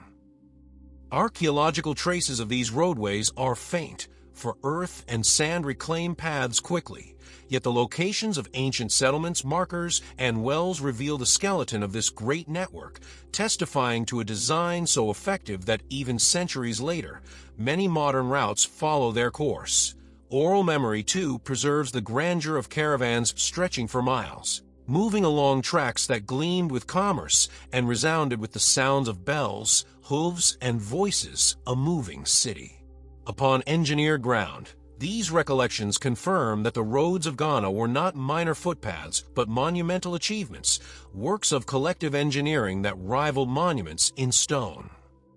In sum, the roadways of Ghana were arteries of commerce, lifelines of empire, and masterpieces of practical engineering, binding together people, goods, and ideas across vast landscapes. They were systems of infrastructure that reveal the ingenuity of a civilization that understood movement as power. And they ensured that Ghana was not a scattered collection of villages, but a unified empire whose reach was measured by the breadth of its roads. These engineered arteries, though mostly invisible today, remain among the greatest legacies of ancient Ghana, proof that architecture was not only about walls and palaces, but about the very pathways that carried civilization forward. Part 12. Astronomy and Engineering Alignments. The builders of ancient Ghana understood that power on Earth was strengthened by harmony with the heavens, and so their engineering was never merely functional but infused with astronomy, aligning structures, routes, and sacred spaces with the cycles of the sun, stars, and seasons, transforming architecture into a mirror of the cosmos. In societies where survival depended on knowing when to sow, harvest, and trade, celestial knowledge was not abstract but essential, and builders embedded this wisdom into their work, turning walls, gates, and courtyards into instruments of timekeeping and cosmic order. Many palatial complexes and ceremonial spaces were oriented towards solar events, with gates or corridors aligned to capture the first light of solstices or equinoxes, ensuring that the passage of a year was marked not only by ritual, but by the very stones and timbers of architecture. The empire's engineers recognized that astronomy provided both agricultural rhythm and political symbolism, for by aligning buildings with celestial bodies they demonstrated mastery over both earth and sky, binding kingship to divine order. When the rising sun illuminated a throne hall on a particular day, it was not coincidence but design, proclaiming that the king ruled in harmony with cosmic cycles, his authority sanctioned by the heavens themselves. This marriage of engineering and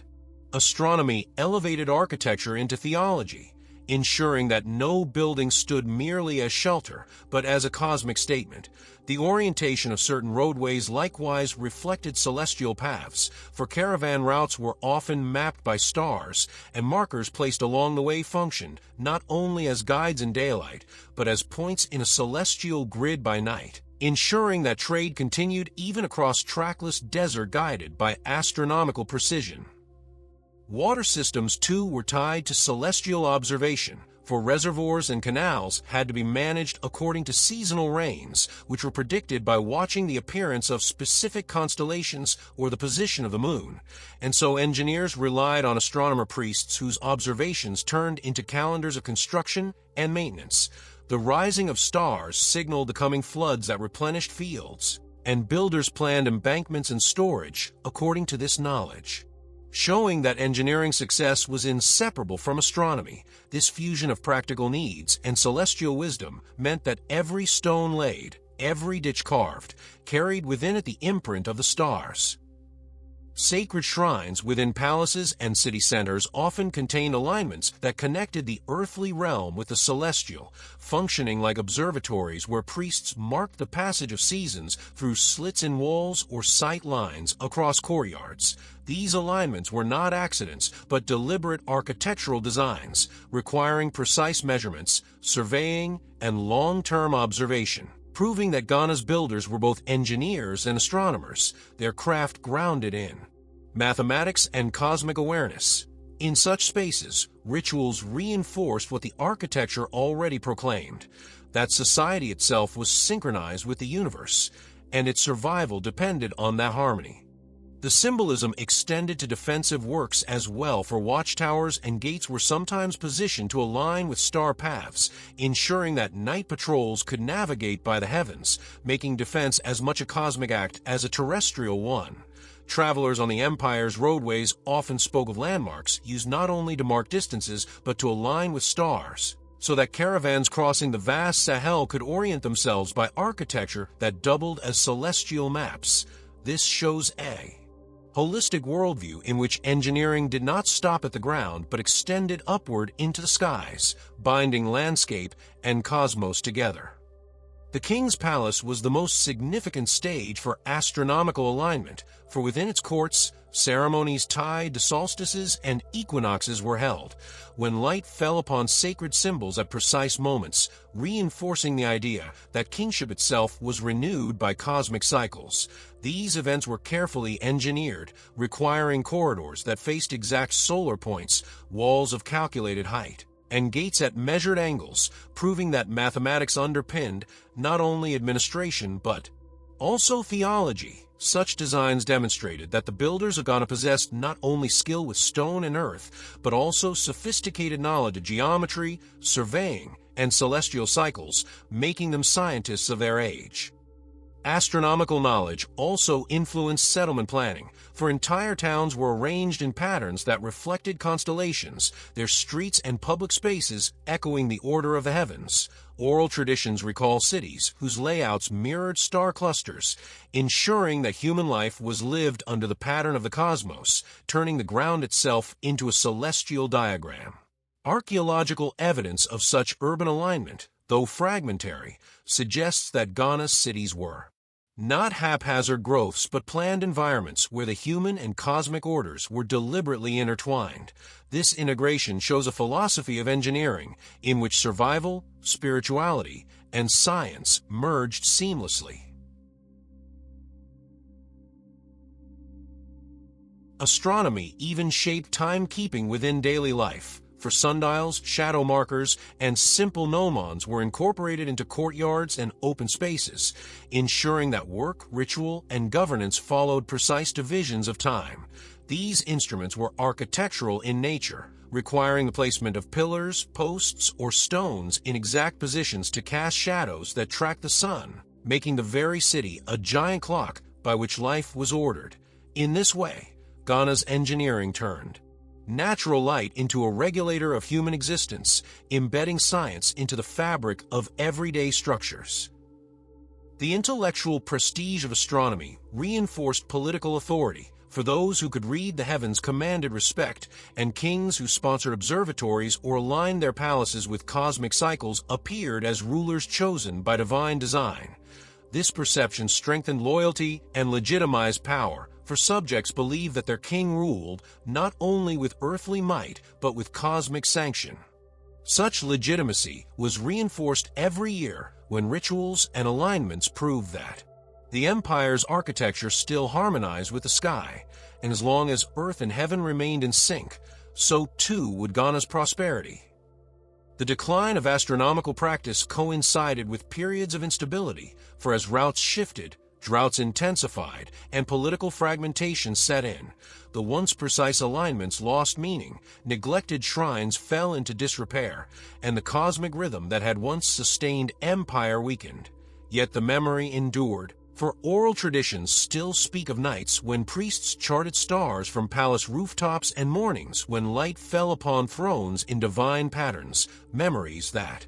remind us that astronomy was as much a part of Ghana's legacy as its trade and gold. Archaeological remains of aligned structures continue to suggest that beneath the earth lie further secrets waiting to be revealed, hidden proofs of a civilization that wrote its knowledge into stone and space. Thus, the astronomy of Ghana was not separate from its engineering, but its guiding principle, embedding cosmic order into every wall, road, and shrine. Builders aligned their work with stars and sun, turning architecture into calendars, maps, and rituals of power. Their genius lay not only in raising walls or digging canals, but in ensuring that all such works resonated with the universe, binding society to cycles larger than itself. In this union of earth and sky, Ghana revealed its deepest truth, that its engineering masterpieces were not merely human creations, but cosmic harmonies, works that endured because they were built in rhythm with the eternal. Part 13. Colonial Encounters and Architectural Suppression. The arrival of foreign powers in West Africa introduced not only new trade dynamics, but also a systematic disruption of Ghana's architectural legacy, for colonial encounters reshaped, suppressed, and often erased the engineering traditions that had defined the empire's grandeur, replacing indigenous genius with imposed structures and rewriting history to favor outsiders. At first, contacts with North African traders had enriched Ghana's architectural practices, bringing new materials, decorative ideas, and religious influences that blended with local traditions. But with the rise of European intrusion along the coast in later centuries, a different kind of encounter unfolded, one that sought not cultural exchange but dominance. And in that dominance, the engineering achievements of ancient Ghana were deliberately undermined. Fortresses built by Europeans along the coast overshadowed local urban centers, drawing trade away from inland roads and caravan routes that had been the lifelines of empire, thereby weakening the value of the monumental networks Ghana's engineers had sustained for centuries. Colonial narratives also rewrote perception for European chroniclers unfamiliar with earthen architecture that had weathered under centuries of rain, dismissed the ruins of Ghana's palatial complexes and roadways as primitive, erasing from written memory the sophistication that oral traditions still preserved. Structures built from earth, timber, and stone had endured for generations, but colonial accounts privileged stone fortresses and masonry of their own design, framing indigenous engineering as backward, a rhetorical suppression as powerful as physical conquest. This intellectual colonization dislocated memory, making many later historians believe that Africa's greatest architectural achievements were imported rather than homegrown, a distortion that diminished the legacy of Ghana's builders. The economic redirection imposed by colonial powers further suppressed Ghanaian engineering, for the inland roadways and caravan stations that had once thrived with commerce were abandoned in favor of coastal ports controlled by Europeans. Wells, waymarkers, and trade centers decayed without maintenance, their collapse a direct result of shifting trade routes enforced by colonial naval power. This reorientation transformed the geography of wealth and destroyed the arteries that had bound Ghana together, not by accident but by design, for control of trade meant control of power, and undermining indigenous infrastructure was a deliberate means of dominance. The once mighty roads that had carried gold and ivory northward lay silent, swallowed by desert winds and forgotten by colonial eyes that valued only their own ports and ships. Colonial suppression also reached into spiritual and cultural domains, where sacred alignments and astronomical traditions embedded in architecture were denounced as superstition or paganism, breaking the link between engineering and cosmology that had defined Ghana's worldview. Shrines aligned with celestial cycles were abandoned, and priests who once served as keepers of astronomical knowledge lost their place in society, severing the intellectual continuity that had preserved astronomical engineering for generations. The loss of these traditions was not only architectural but epistemic, for the suppression of sacred engineering meant the loss of a scientific language encoded in space and time. European forts along the coast, constructed with imported designs, became the new architectural symbols of power, overshadowing the palatial complexes of the interior, where Ghanaian kings had once demonstrated legitimacy through architecture aligned with the cosmos. Colonial governors now displayed dominance through forts with cannons, bastions, and rigid masonry that proclaimed not harmony, but control. These structures deliberately marginalized local methods of building, creating a hierarchy of architecture in which the stone fort was seen as progress and the earthen palace as decay, an inversion that erased centuries of indigenous mastery. Thus, suppression occurred not only in military terms but in symbolic displacement, where the very meaning of monumentality was rewritten. The decline of Ghana's indigenous architecture under colonial pressure also reflected practical disruption, for the labor systems that had once maintained roads, wells, and compounds were redirected to serve European construction, with communities compelled to build forts, warehouses, and plantations rather than preserve their ancestral infrastructure. Skills that had once been passed from generation to generation in service of Ghanaian palaces and roadways were instead harnessed for colonial projects, ensuring that local traditions withered while imported methods flourished. This diversion of human energy was one of the most subtle yet devastating forms of suppression, leaving indigenous knowledge fractured and vulnerable to disappearance. Yet even in the face of suppression, fragments of Ghana's engineering survived, embedded in oral memory and adapted to new realities. Communities still maintained smaller roads for local use. Shrines remained aligned with stars in rural areas, and the techniques of earthen architecture endured in domestic buildings, quietly resisting erasure. These fragments became seeds of continuity, though colonial authorities often ignored or derided them, and their survival ensured that Ghana's architectural genius could never be completely obliterated. Oral historians continued to tell of palaces that shone with wealth, roadways that stretched across the desert, and rituals that aligned with the sun, stories that carried the memory of suppressed greatness into future generations. The suppression of Ghana's architectural legacy was therefore both physical and ideological, a combination of neglected infrastructure, diverted labor, imposed architectural models, and rewritten histories that together reduced the visibility of indigenous genius. But within the ruins and memories, the truth persisted, waiting to be rediscovered by archaeologists and historians who challenged colonial narratives and restored Ghana's rightful place among the world's great centers of engineering and architecture. The colonial era may have sought to silence this legacy, but silence never erased it completely, for the stones, the ruins, and the stories all whispered of a grandeur that no fortress could permanently bury.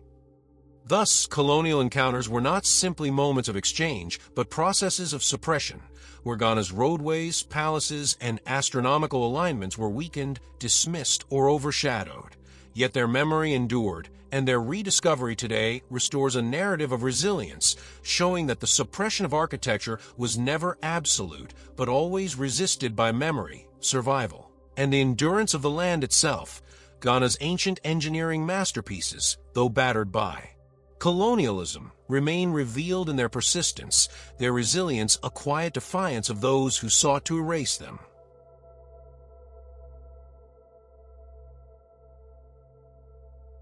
Part 14. Rediscovery and Archaeological Revelations. For centuries after the decline of Ghana's empire and the heavy hand of colonial suppression, the architectural masterpieces of its builders lay hidden beneath layers of earth, sand, and silence, remembered in oral traditions but dismissed in written records, until a new era of rediscovery and archaeology began to reveal the truth of their grandeur, peeling back the distortions of history and bringing to light a civilization whose genius had never truly vanished. Early travelers who ventured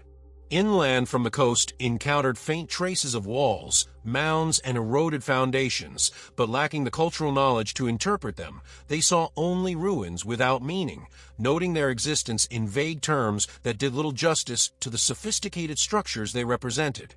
It was local communities who first preserved their memory, for griots and elders spoke of great palaces, long roads, and sacred alignments, describing in rich detail the life of a vanished empire, keeping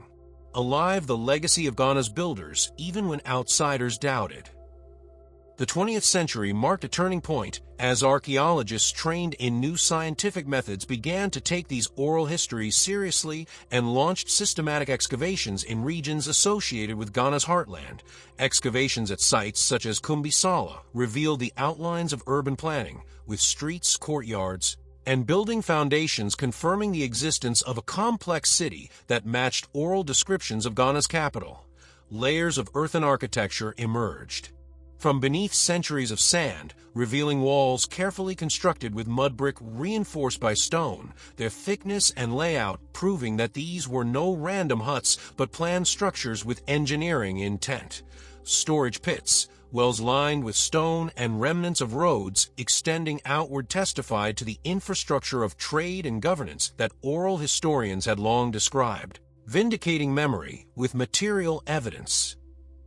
Archaeologists uncovered evidence of monumental compounds that corresponded to palatial complexes, their scale and organization aligning with historical accounts of audience halls and sacred courtyards where kings once ruled. The foundations indicated multiple layers of construction, suggesting generations of rulers who expanded and modified their palaces, leaving behind an architectural palimpsest that chronicled dynastic history. The discovery of specialized areas for artisans, smiths, and traders within the city revealed that urban planning was deliberate, with space allocated according to function, showing that Ghana's cities were not accidental agglomerations, but carefully engineered centers of life and power. Scientific methods further enhanced rediscovery, as radiocarbon dating of building materials and organic remains provided timelines that aligned with the era of Ghana's political dominance, confirming that these ruins belonged to the empire described in oral and Arab accounts. Analysis of soil layers revealed patterns of construction and abandonment, demonstrating cycles of expansion, repair, and decline that matched the rhythms of Ghana's history. Even more revealing was the discovery of astronomical alignments within certain walls and gates, their orientation corresponding to solstices and cardinal points, proving that the builders had embedded celestial knowledge into their structures, a revelation that stunned scholars who had once dismissed such possibilities. Artifacts unearthed within these ruins further illuminated the sophistication of Ghana's engineering culture, for tools of iron and bronze revealed advanced metallurgical knowledge, while fragments of ceramics and decorative objects spoke of artistic integration into architecture. Imported goods from North Africa, found alongside local products, prove the city's role in vast trade networks, while beads and ornaments hinted at the wealth and cultural fusion that passed through its gates. Each discovery enriched the narrative, turning what had once been dismissed as lost cities into living proof of a thriving civilization.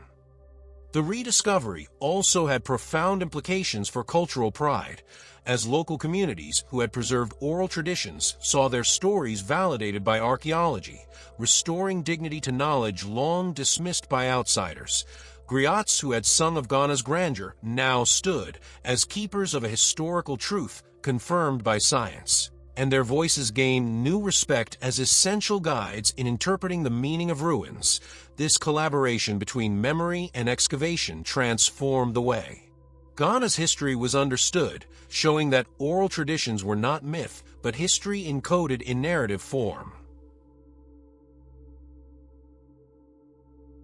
Modern technology further accelerated revelations, as aerial photography and satellite imagery allowed archaeologists to detect patterns invisible from the ground, revealing traces of roads stretching outward from urban centers, their faint imprints confirming the existence of the great arteries of commerce that had once connected the empire. Geophysical surveys detected buried walls and compounds without disturbing the soil, allowing researchers to map the scale of cities and palatial complexes far larger than previously imagined. These tools revealed that Ghana's architectural legacy was not confined to isolated ruins, but spread across a vast landscape, an interconnected system of cities, roads, and sacred spaces. The rediscovery was not only scientific but cultural, as artists, writers, and educators began to reinterpret the ruins and memories of Ghana's architecture, presenting them to new generations as symbols of resilience and genius. Museums displayed artifacts while heritage projects sought to preserve sites threatened by erosion, ensuring that the physical remnants of Ghana's past would endure for the future. Schools incorporated the discoveries into curricula, teaching children that their ancestors had engineered masterpieces of architecture and infrastructure, instilling pride and connection to a legacy once suppressed. Yet challenges remained, for erosion, climate, and human activity threatened many of the fragile earthen structures, and the preservation of these sites required constant vigilance and resources. Archaeologists, local communities, and governments struggled to balance modern development with heritage protection, knowing that once lost, these masterpieces could never be recovered. The urgency of preservation added weight to rediscovery, making every excavation and survey not merely an academic exercise, but an act of cultural survival.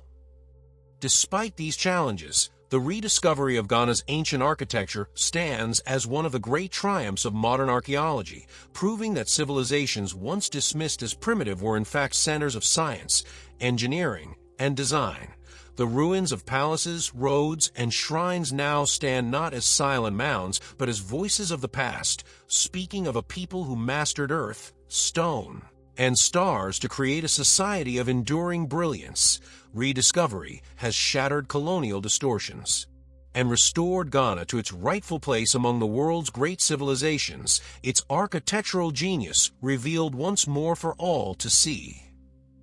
Thus, the archaeological revelations of Ghana's ancient engineering masterpieces are not only about uncovering ruins, but about restoring truth, memory, and dignity. They remind us that beneath every layer of silence lies a story waiting to be told, and that the stones of Ghana still speak, carrying forward the legacy of builders who engineered harmony between Earth and cosmos.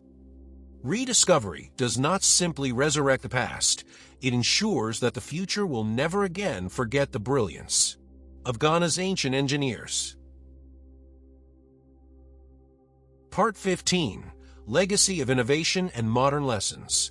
The rediscovery of Ghana's ancient engineering masterpieces is not only a triumph of archaeology, but also a mirror reflecting lessons for the modern world. For in the stones, earth, and alignments of this early civilization, we find enduring wisdom about resilience, sustainability, and the blending of science with culture, a wisdom that modern societies often overlook yet desperately need.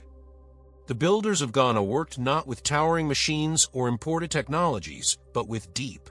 understanding of local materials, transforming mud, stone, and timber into structures that lasted centuries, a reminder that sustainable architecture does not always demand industrial might, but can emerge from harmonizing human creativity with the environment. Their cities, planned with foresight, show that order, accessibility, and functionality were guiding principles, proving that urban design is not a modern invention, but an ancient art that, when applied with vision, creates spaces where communities thrive.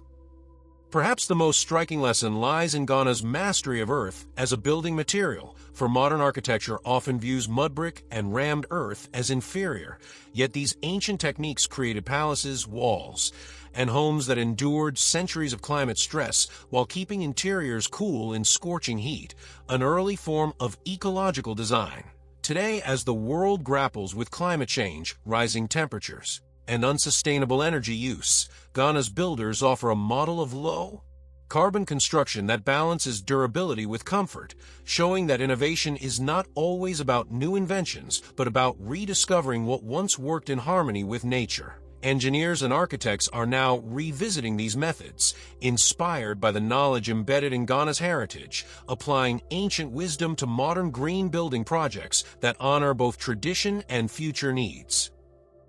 Ghana's road systems, faintly traced in archaeology, yet vividly recalled in oral tradition, reveal another legacy, for they demonstrate that infrastructure is the lifeblood of civilization, binding markets, cultures, and peoples together. These roads, built with foresight, facilitated trade, cultural exchange, and political cohesion. Lessons still relevant in a world where connectivity determines prosperity. Modern nations can learn from Ghana's prioritization of roads and trade arteries. For they were not mere paths of commerce, but symbols of unity, embodying the truth that strong societies are built not on isolated wealth, but on shared networks that bind communities into collective strength. The palatial complexes and sacred geometries of Ghana's architects also leave a lesson in symbolism and governance, for these were not only residences of kings, but carefully engineered spaces that embodied authority, justice, and cosmic order. Their orientation to celestial patterns reminds us that architecture is more than shelter. It is a reflection of worldview, linking the earthly and the divine. In an era where modern architecture often prioritizes profit over meaning, Ghana's masterpieces call us back to a vision of building as storytelling, where walls, courtyards, and gates spoke to people of identity, belonging, and shared destiny. Such symbolic design offers a reminder that societies thrive when architecture inspires, not merely shelters when buildings speak to values as much as they provide space.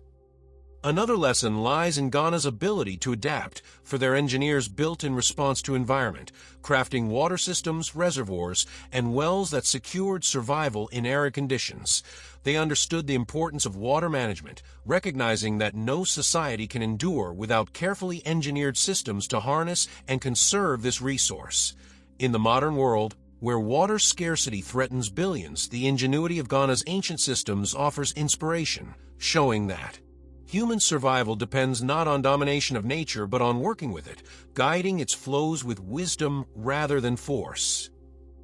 The rediscovery of Ghana's architectural genius also challenges modern narratives of development and progress, for it reminds us that Africa was not a passive landscape waiting for foreign influence, but a cradle of innovation in its own right. The empire's structures, roads, and palaces prove that African civilizations engineer their own futures, developing knowledge that rivals any of the so-called classical centers of the world. This realization is a corrective to centuries of distortion, demanding that the world recenter its understanding of history to include Africa's role not as a follower, but as a pioneer. The modern lesson here is one of dignity and representation,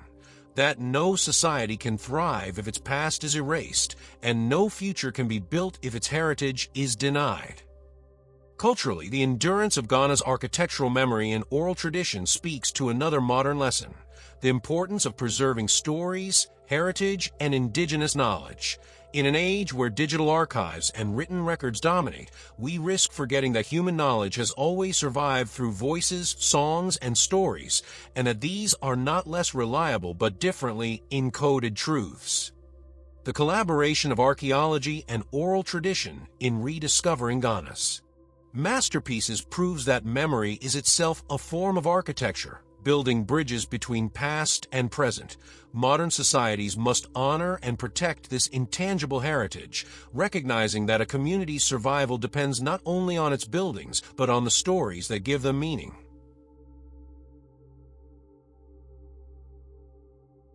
The lesson extends to governance and resilience, for Ghana's decline, shaped by shifting trade routes and political fragmentation, shows that even the most sophisticated engineering cannot survive without strong, adaptive leadership. Roads crumble when trade falters, palaces decay when authority weakens, and water systems dry when governance fails. Modern states, too, face this truth, that infrastructure and engineering are only as strong as the systems that sustain them. Ghana's story is therefore not only one of glory but also of caution, reminding us that societies must constantly adapt to changing environments or risk watching even their greatest masterpieces fall into ruin.